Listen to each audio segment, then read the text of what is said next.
20대 한국에 오기 전까지는 나는 공산주의의 사람이었고, 바로 한국에 온다고 해서 나의 공산주의적인 삶과 그리고 정신적인 그런 거는 쉽게 바뀌지 않는 거죠. 이거를 한국에 와서 차츰차츰 바뀌어 가야 되는 겁니다. 안녕하세요, 반갑습니다. 북한에서 온 리얼답입니다. 오늘 영상은 한국에서 살아가면서 정착하는 과정에 있어서 한국을 어떻게 빨리 배울 수 있을까, 한국의 민주주의 그리고 한국의 그 빨리 바뀌는 어떻게 하면 한국 사람들과 잘 어울려서 살아갈 수 있을까, 이런 생각을 하고 고민을 하다가 제가 선택한 방법, 그 방법 대해서 얘기를 하고자 합니다. 제가 한국에 와서 한 1년 정도는 삐걱대면서 되게 힘들게 쫓아갔었습니다. 그 1년이라는 시간이 지났지만 여전히 한국이란 사회를 전혀 모르겠는 겁니다. 과연 한국에서 어떻게 하면 융화가 돼가지고 한국인의 한 사람으로서 자고 일어나면 변하는 것 같은 이 대한민국을 어떻게 쫓아갈 수 있을까?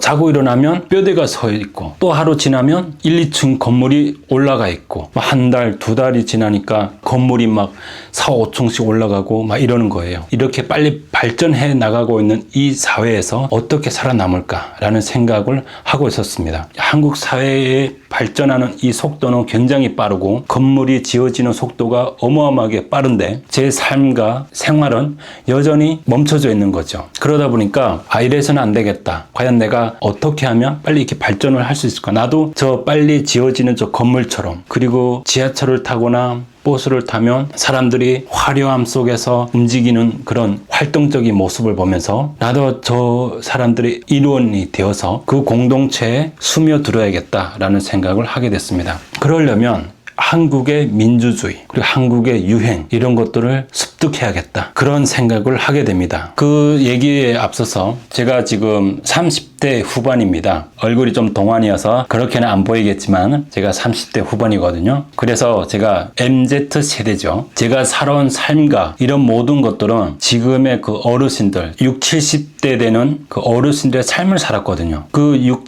70대 되는 어르신들은 이런 기와집, 이런 땅집에서 불을 떼고 그런 삶을 살았잖아요. 제가 만난 어르신들의 얘기를 들어보면, 저의 얘기를 들어보고 네가 살아온 삶이 내가 살았던 삶과 흡사하다라고 말씀을 종종 듣곤 했었습니다. 시대적 배경을 봤을 때는 제가 80년 후반대에 태어난 사람인데 한국의 6, 70년대의 세월을 살았던 거죠. 그래서 나만에 살고 있는 MZ세대의 삶과 전혀 반대되는 삶을 살았죠. 경험하지 못한 삶. 지금의 제 나이 또래인 MZ세대들은 부뚜막에 앉아서 불을 떼고 가마솥에 밥을 지어서 먹은 사람은 별로 없을 거라는 생각이 들거든요. 제 나이 또래 MZ세대들은 그 부모님 세대들, 그분들이 제 같은 삶을 살았겠죠. 그러다 보니까 한국 사회 MZ세대들보다 올드한 삶을 살았다는 거죠. 경험적인 부분도. 그게 바로 북한의 시스템이라는 거죠. 북한이라는 곳이 바로 이런 삶이었고, 그러다 보니까 남한에 와서도 이 MZ세대들과 대화적인 부분에서도 많이 차별이 되는 겁니다. 저는 또 공산주의 국가에서 왔잖아요. 물론 학교에서 어떤 체계적인 교육은 받지 못했지만 돌아가고 있는 모든 상황들이 공산주의 그 시스템에서 움직이고 있는 거잖아요.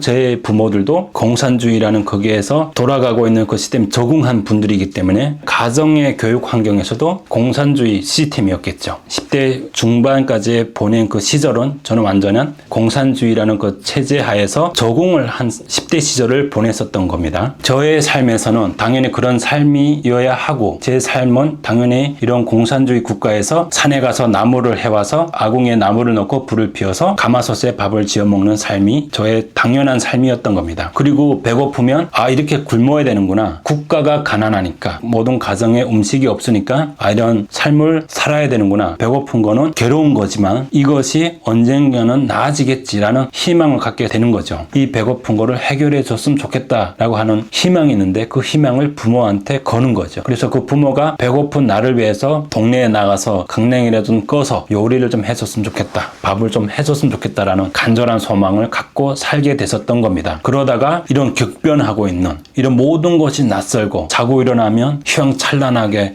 변하고 있는 이런 것들을 보면서 빨리 나도 이 사회에 적응을 해야겠다라는 생각을 갖게 되는 겁니다. 한국의 민주주의, 한국의 자본주의 이거를 배워야죠. 20대 한국에 오기 전까지는 나는 공산주의의 사람이었고 바로 한국에 온다고 해서 나의 공산주의적인 삶과 그리고 정신적인 그런 거는 쉽게 바뀌지 않는 거죠. 이거를 한국에 와서 차츰차츰 바뀌어 가야 되는 겁니다. 자본주의 국가인 대한민국에 왔다고 해서 나라는 사람이 바로 자본주의에서 태어난 사람처럼 행동할 수는 없는 거죠. 그러다 보니까 한국의 민주주의적인 부분도 배워 나가야 하고, 근데 그 민주주의를 배운다는 것이 꼭 교과서적인 어떤 배워 나가는 것이 아니고 민주주의 국가라는 이 남한 사회에서 살아가고 있는데 아무 문제가 없이 적응을 해 나가면서 처음부터 대한민국에서 태어난 사람들과 하나가 돼서 살아가려면 배워야 되는 사람은 저라는 거죠. 그래서 저는 이 한국을 배워야겠다. 그리고 한국 사람들은 과연 어떤 사람들일까? 시대가 바뀌어가고 있는 여기에 제가 힘들게 쫓아가고 있는데 이 사람들은 자연스럽게 살아가고 있는 거잖아요. 나도 저 사람들처럼 자연스럽게 마치 처음부터 이곳에 존재했던 사람처럼 행동을 하려면 어떤 방법이 있는가 고민을 하고 생각을 하게 되는 겁니다. 내 삶에는 변화가 없으니까 그 변화를 주기 위해서 저는 방법을 하나 선택을 하는데 아침 일찍 일어납니다. 아침 일찍 일어나서 밖에 나가면 또 돈이잖아요. 근데 제 수중에는 돈이 얼마 없고 최소한의 돈으로 매달 살아가야 되기 때문에 밖에 나가 돈을 절약하기 위해서 집에서 직접 요리를 해먹고 든든하게 배를 채운 다음에 저는 지하철로 행합니다. 제가 살던 곳은 그 4호선이었습니다. 당고개와 오이도를 쭉 가는 그런 선이었습니다. 지하철 노선이 많잖아요. 한국에 온 지 1년이 돼간다고 해도 지하철을 많이 안 타봤기 때문에 잘 모르거든요. 제가 살던 곳은 지하철을 타기 위해서는 한 20분 정도 버스를 타고 지하철역으로 가야 됐거든요. 제가 도착한 곳은 미아 삼거리역이었습니다. 그 미아 삼거리역에서 오이도까지 가려면 한 2시간 정도 걸렸던 걸로 기억하는데요. 저는 미아 사거리역에서 지하철을 타고 오이도까지 갑니다. 그 미아 삼거리역에서 오이도까지 가다 보니까 솔직히 말하면 수천 명의 사람들을 보는 거죠. 매 역에서 내릴 때마다 사람들이 내리고 타고 하는 그 반복적인 사람들, 늘 낯선 사람들만 보는 겁니다. 2008년도였을 때는 스마트폰이 없었기 때문에 mp3를 듣거나 혹은 뭐 핸드폰 문자를 보내거나 대부분 모든 사람들은 신문을 보고 책을 읽고 그런 상황이었어요. 반복적으로 타고 내리는 사람들을 관찰을 하기 시작했습니다. 이 사람들이 타고 내릴 때마다 그 사람들이 어떤 옷을 입고 있고 그리고 어떤 신발을 신고 있는지 어떤 말들이 하고 있는지 이런 것들을 들으면서 그 사람들을 관찰을 하기 시작하는 거죠. 저한테는 이 지하철 지금 타고 있는 이 4호선이 저한테는 큰 학교인 겁니다. 이 모든 사람들은 하나의 선생이고 스승인 거죠. 4호선 지하철을 타고 2시간이라는 동안 도착 지점까지 갈 때까지 수없이 반복적으로 내리는 이 사람들을 관찰을 하면서 그 사람들이 쓰고 있는 억양, 그 사람들이 갖고 있는 관심사 이런 것들을 들으면서 아, 저 사람들은 저런 생각을 하고 있구나. 아, 저 사람들은 저런 뭐 애로사항이 있구나. 아, 저 사람들은 이런 옷을 입고 있구나. 아, 근데 이 사람들도 이런 어려운 상황에서 어떻게 해결을 하려고 하는지 갖고 있구나. 이런 거를 배우게 되는 거죠. 저는 그 지하철을 그렇게 한 2개월을 반복적으로 했습니다. 그렇게 하다 보니까 꽤 돈도 좀 썼죠. 그때 당시에 기억은 나진 않지만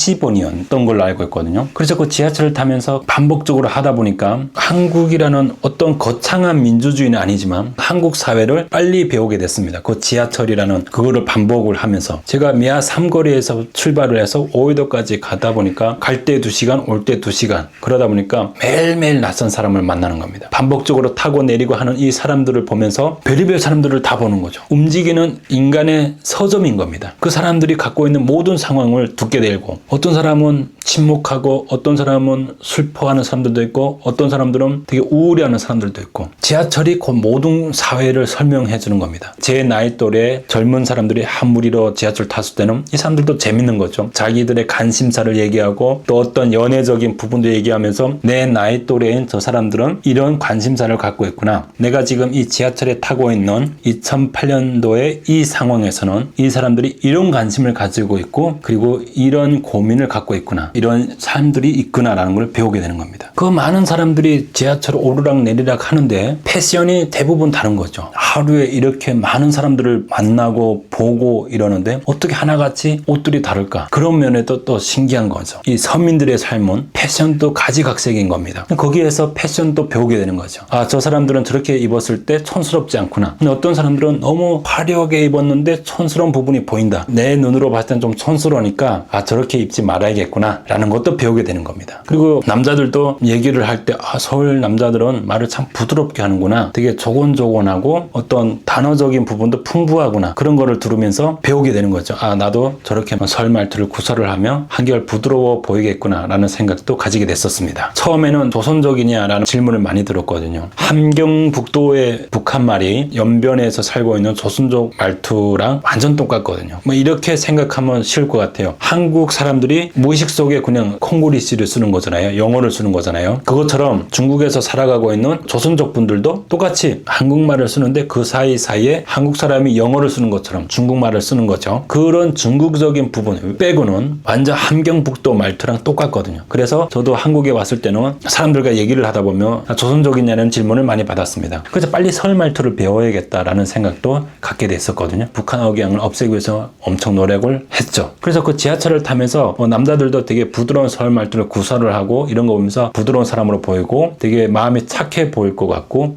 근데 그 내면은 알 수가 없지만 서울 말투를 접한 지 얼마 안 된 시점에서는 내 귀에 들리는 그거가 마치 그 사람이 인격으로 받아들이게 되는 겁니다. 실제 내면은 그렇지는 않을 수도 있는데 뭐 아무튼 저는 그렇게 받아들였었거든요. 그래서 지하철을 타면서 그 한국의 문화와 삶을 배우게 됐습니다. 그 삶을 또 저한테 반영을 시키는 겁니다. 화려하지 않으면서 내 수중에 있는 돈에서 헐벗고 다닐 수는 없는 거잖아요. 이왕 옷을 살 거면 그 같은 가격에 촌스럽지 않게 입을 수 있는 방법이 무엇일까 하면서 그 지하철에서 배우게 됐던 겁니다. 매일 수천 명, 그거를 2달 동안 하다 보니까 어쩌면 몇만 명의 한국인들을 한꺼번에 보게 되는 거죠. 그래서 저의 교육의 교실은 지하철이었던 겁니다. 그 지하철에 있는 사람들이 저의 스승이었고 그리고 그 사람들이 저한테 가르치기 시작했던 거죠. 저라는 학생 한 사람이 매일 수천 명의 스승을 만나게 되는 거죠. 한 달 가까이 이 같은 노선을 하다 보니까 지루한 거죠. 지하철이 엄청 많잖아요. 몇 개의 지하철이 있으니까 다른 노선은 과연 어떨까라는 궁금증이 생겼죠. 그래서 저는 그 미아 3거리에서 출발을 해서 저는 동대문 역사문화공원에서 2호선을 타기 시작합니다. 사람들이 또 패션이 다른 겁니다. 거기에서 봤을 때는 좀 더 젊은 층들이 많았고 4호선을 탔을 때보다 패션이 좀 많이 달랐어요. 그곳에서는 젊은 층들이 좀 많이 탔었거든요. 머리 염색도 좀 많이 하고 옷들도 좀 짧게 입고 좀 그런 모습들을 좀 많이 봤었어요.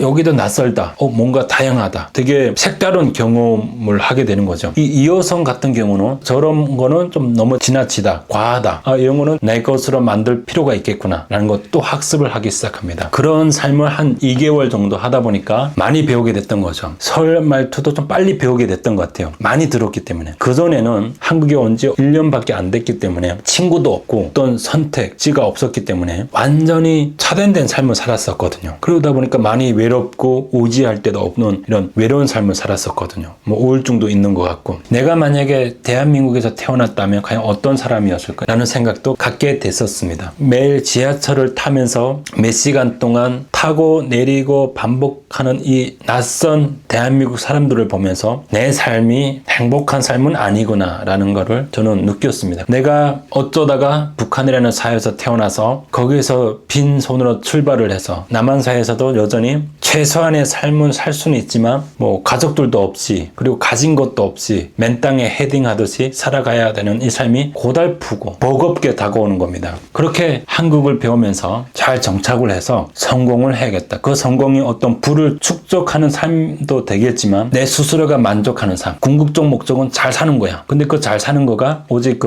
뭐 통장에 돈이 많고 부를 축적하는 삶이 그게 전부는 아니었거든요. 내 삶이 만족하다. 스스로 평가를 했을 때 지금 이쯤이 만족하구나. 지금 내가 만나고 있는 한국 사람들은 웃을 일도 있고 행복한 삶을 살아가고 있는데 나를 비춰봤을 때는 전혀 행복한 삶을 살지 못하는 거죠. 무인도에 내던져진 삶을 살고 있는 거죠. 아무것도 없고 최소한의 삶을 살고 있는 시점에서 나도 저 사람들처럼 행복한 일이 있었으면 좋겠다. 물론 그 사람들 웃는다고 해서 그 전부는 아니지만 웃는다는 거는 어쩌면 마음의 여유가 있기 때문에 그 여유에서부터 오는 웃음일 수도 있고 그 웃음이 나에게도 있었으면 좋겠다라는 생각을 갖게 됐습니다. 그래서 나도 이제 이 한국에서 잘 살아야겠다. 잘 살아서 여유 있고 행복하게 이런 감정을 느껴야겠다. 열심히 살아서 뭐 어느 정도 부도 무시는 못하겠지만 그래도 마음의 여유를 가지고 어디 가서 나를 소개를 할 때 지금처럼 쭈뼛쭈뼛대고 어떤 신분을 숨기려고 노력하는 삶이 아니고 나는 나다라는 걸 밝히면서 살아가면서 마음의 여유를 가지고 살아야겠다라는 생각을 갖게 됐었습니다. 오늘 영상은 저의 한국에서 적응을 하면서 겪은 일들을 허심탄회하게 이 영상으로 만들게 됐습니다. 오늘도 저의 영상을 들어줘서 감사합니다.